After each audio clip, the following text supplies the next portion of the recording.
Do you want to know the truth about the crime situation here in Panama? I'm pretty damn sure you do. So watch this to the end because I'm going to shock you with some information. So you're hearing from the relocation tours, right, that the crime situation in Panama is very little. Number one crime is pickpocketing. You hear creators, single-digit midgets, I call them, that are talking about crime in Panama. They have zero knowledge. They just have no idea what they're talking about. Pickpocketing is not the number one crime in Panama. House breakings where people are breaking into your house and stealing your stuff, sometimes at gunpoint, right? And it happens frequently. Now, the thing is, one of the reasons you don't hear about it is because Panamanians don't report that. The reason they don't report it is because the crimes are never solved. They're just wasting their time. They get robbed, they're like, oh shit, it happened, right? They kind of put the word on the street looking for their items because maybe, the local Joe actually broke into their house. But the reality is, many times it's minors. There's just not much prosecution of minors in Panama. It happens, but not very much. And the Panamanian police are not known for solving crimes.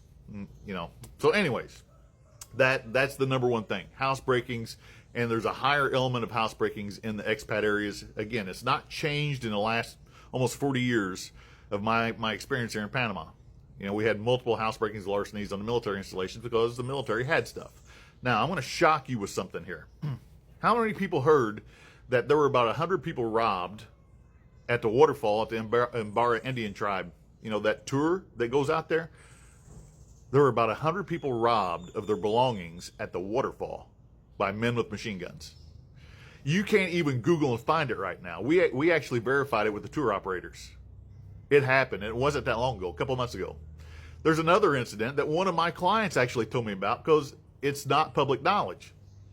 The park in Pattaya, dog park where everybody's walking their dogs, there was 25 people robbed at gunpoint in that park in one of the safest neighborhoods in Panama. Again, that's probably shocking because you haven't heard it.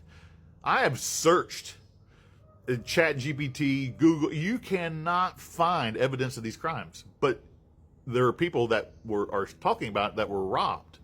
And if they put it in a Facebook group or they put it in anything, it gets squashed because there are people here that are profiting from bringing people into Panama and telling them about how safe it is.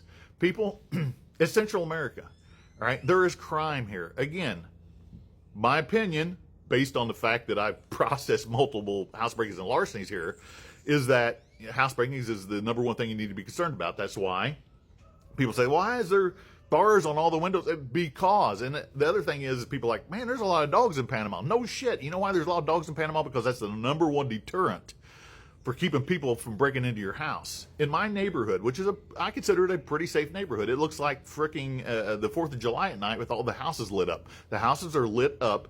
Mine has multiple cameras, multiple lights to prevent house breakings. All right? Again, now you're getting the real truth. I'm not trying to scare you out of Panama, but you need to come with a different mindset of, I need to be aware of this. All right? I need to put my belongings in a safe place. I need to have lights around my house, maybe cameras. But I'm telling you, if you get broken into and they steal your stuff and you think the police are going to help you, again, I'm sure I'm going to get dinged for this. But again, Panamanian police are not known for solving crimes. All right, they're known for deterring crimes by a show of presence or a show of force by being out, but they're not solving crimes. And again, many of the crimes are being committed by minors. All right, and that is intentional. All right, so if you stayed with me to the end, I hope you learned something. And again, you're getting it from a guy that has processed so many house breakings and larcenies in Panama. I couldn't even begin to count, and that has not changed.